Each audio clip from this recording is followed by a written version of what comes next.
jusqu'au XIXe siècle, les cloches étaient fondues aux abords des églises.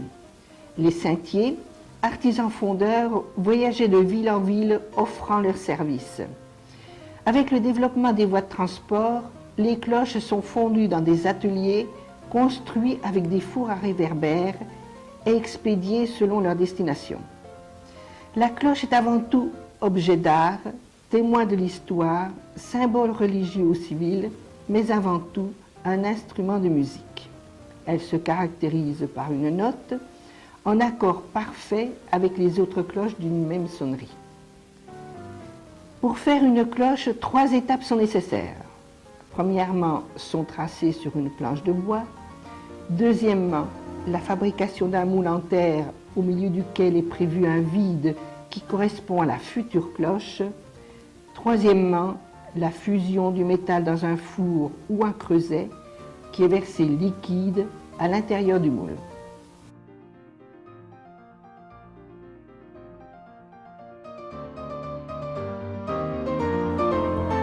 Première étape, le tracé. Le tracé d'une cloche n'a été connu des anciens fondeurs que par de nombreux tâtonnements dictés par l'expérience. Quand une cloche était réussie, il gravait sur une brochette en bois ou en métal sa plus grosse épaisseur au point de frappe du battant.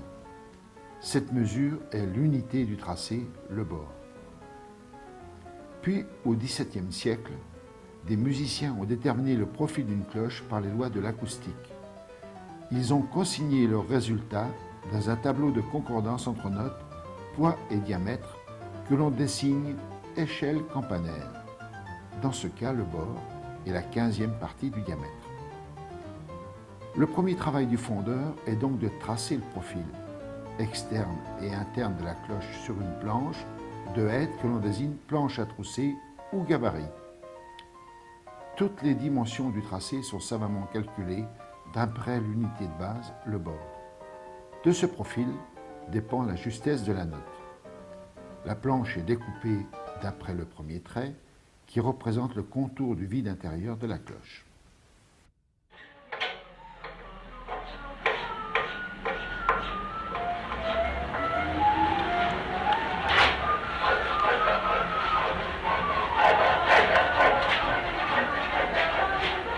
Deuxième étape, le moule.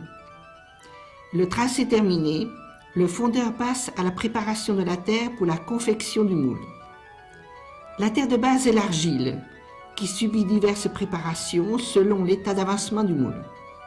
Elle est pétrie avec du crottin de cheval fermenté pour la rendre plus poreuse, puis mélangée avec de la brique pilée, du poil de vache, du chanvre pour la rendre plus solide. Elle est broyée, tamisée pour donner une pâte onctueuse et liante. La fabrication du moule comprend 4 parties: le noyau, la fausse cloche, la chape et la couronne d'anse.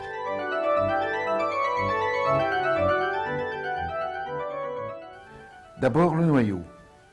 Sur un socle de fer, le mouleur commence par fixer, bien d'aplomb, une tige métallique sur laquelle sera accrochée et pivotera la planche à trousser.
il construit un bâti circulaire en briques maçonnées de terre, dans le milieu duquel on a aménagé un vide pour y faire du feu.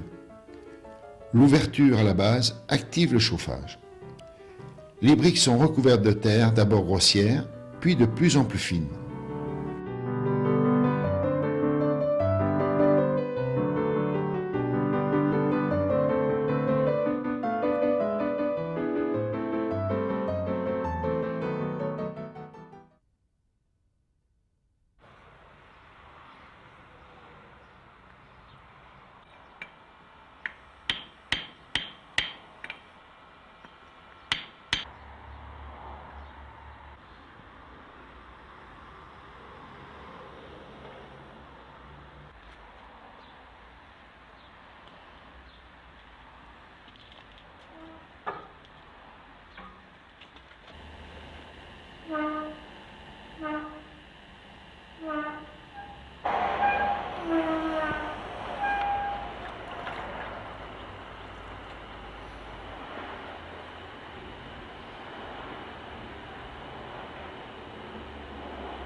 À chaque couche posée, on effectue un passage circulaire de la planche à trousser. Un feu doux active le séchage et on obtient un noyau dur et poli ayant la forme intérieure de la cloche. La deuxième partie, la fausse cloche. La planche à trousser est découpée selon le profil extérieur de la cloche. Le noyau est recouvert d'une couche de cendre pour empêcher son adhérence à la fausse cloche. Il est enduit de terre mélangée de chanvre en couche épaisse d'abord, puis très fine, tout en faisant tourner la planche à trousser.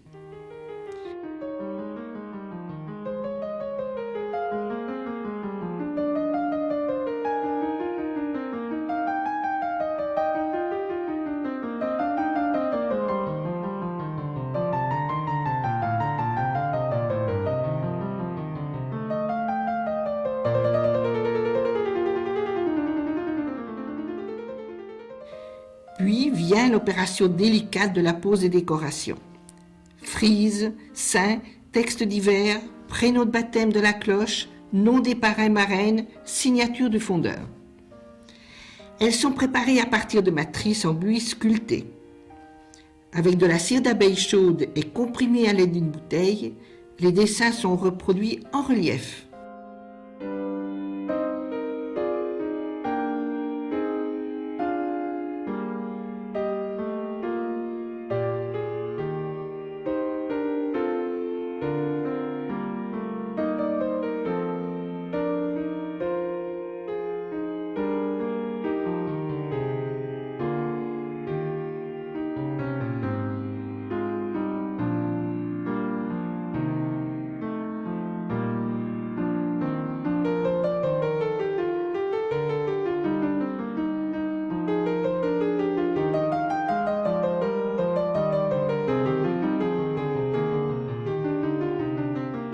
Les cires sont découpées et collées sur la fausse cloche, badigeonnée de suif.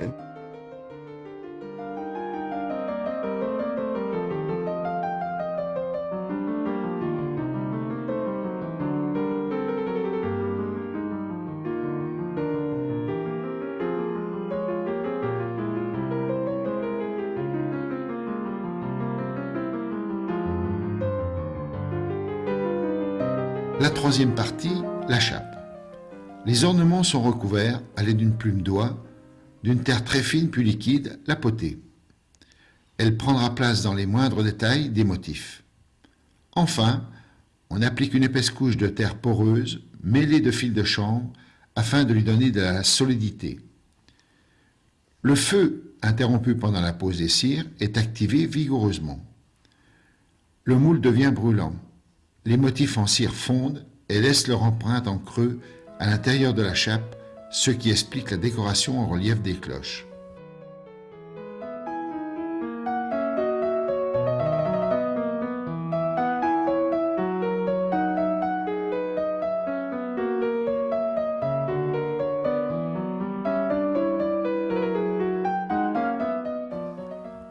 Après refroidissement, on soulève la chape et on casse la fausse cloche qui a servi de modèle.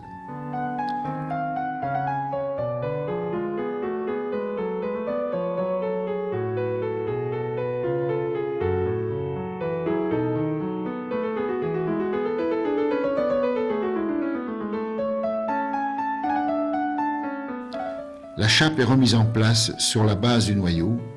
Entre les deux parties du moule, il reste un vide créé par la disparition de la fausse cloche.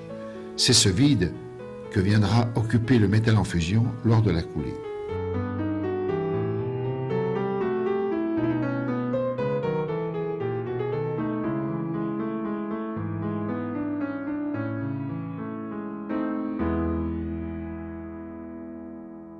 Enfin, la couronne d'anse. Cette partie du moule se fait séparément, sur un plateau métallique ayant la forme du sommet de la cloche. Elle se compose de 4 ou 6 anses, plus une anse maîtresse centrale. Les anses sont réalisées en cire chaude coulée dans des modèles. Une fois refroidies, elles sont ajustées soigneusement autour de l'anse maîtresse pour former une couronne.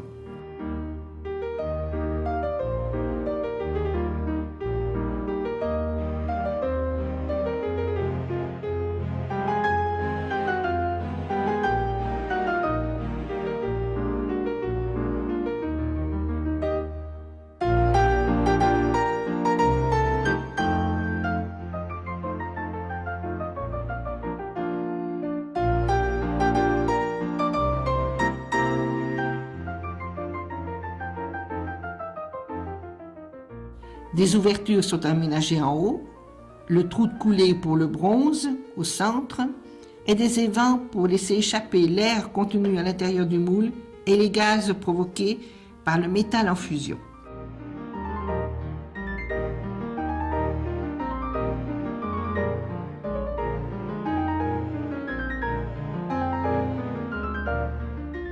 La couronne est enrobée de terre et placée dans une étuve où la chaleur fait fondre les anses en cire pour faire place au vide.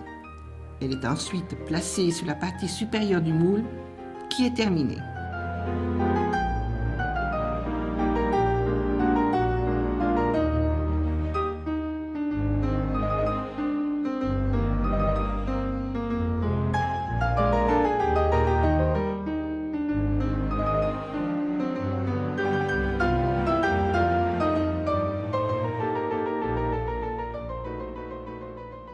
Dans la fosse, tous les moules d'une même coulée sont entièrement recouverts de terre, fortement damés pour empêcher la pression du métal qui le ferait éclater.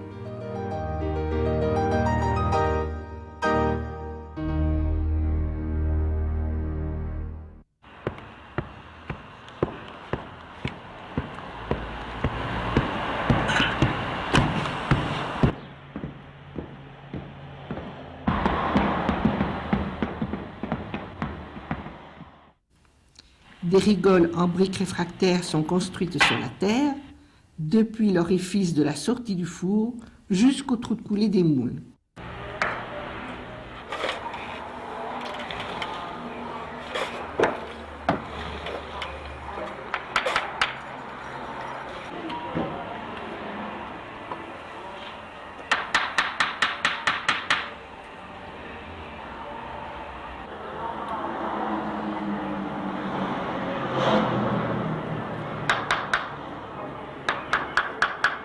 Tous ces préparatifs demandent 3 à 4 semaines.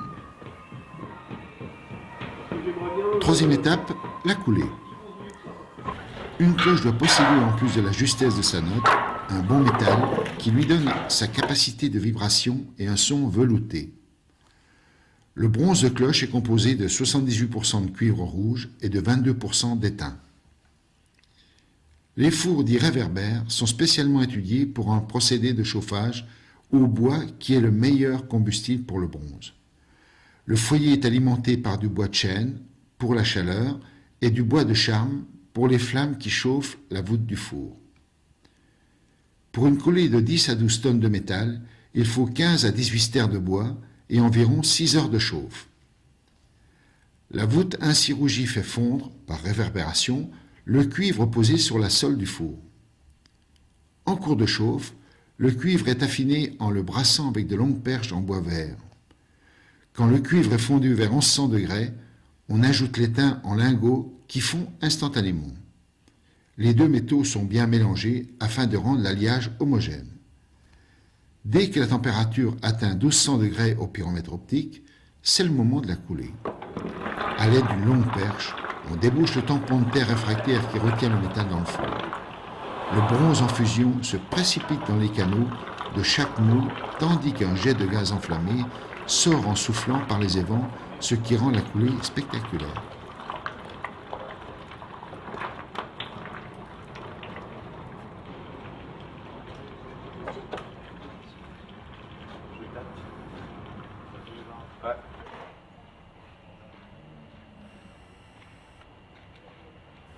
Pour les petites cloches, le bronze se prépare dans un four à creuset et coulé directement dans les moules.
Après une période de refroidissement de 1 à 5 jours, selon la grosseur des cloches, c'est le déterrage. La cloche apparaît terne et rugueuse, il faut la polir à la ponceuse, puis à la pierre de grès, la brosser, la ciseler pour la rendre brillante.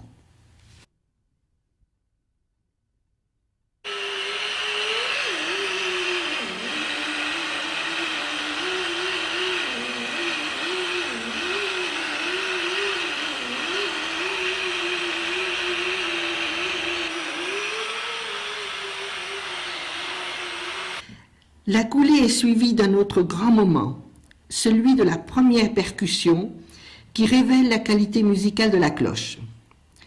Lorsqu'on frappe une cloche, une multitude de sons partiels se succèdent et se mélangent pour donner la note souhaitée ou fondamentale.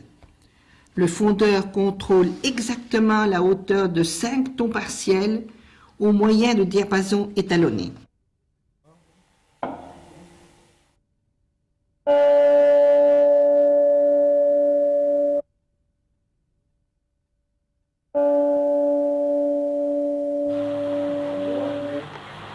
Avant son installation définitive, la cloche donne souvent lieu à la cérémonie solennelle de sa bénédiction par un prêtre. Le geste de l'aspersion. Simplement, vous ferez le signe de la croix pendant que je vous bénirai, et après, je bénirai les cloches. Durant cette cérémonie, la cloche est lavée extérieurement et intérieurement à l'eau bénite, reçoit les onctions par le signe de la croix avec les saintes huiles, 7 fois sur l'extérieur et 4 fois à l'intérieur, puis est parfumée à l'encens. Le prêtre la fait sonner de 3 coups de bâton, suivi du parrain et marraine. Autrefois, ce rituel signifiait donner la voix à la cloche. La cloche reçoit presque toujours un prénom féminin. La durée de vie d'une cloche est d'environ 200 ans, voire davantage si la foudre, le feu, les guerres ne viennent la briser. Par leur voix d'airain, puissent les cloches rythmer le temps et marquer les hommes de leurs heures claires. Merci pour votre attention et bonne visite.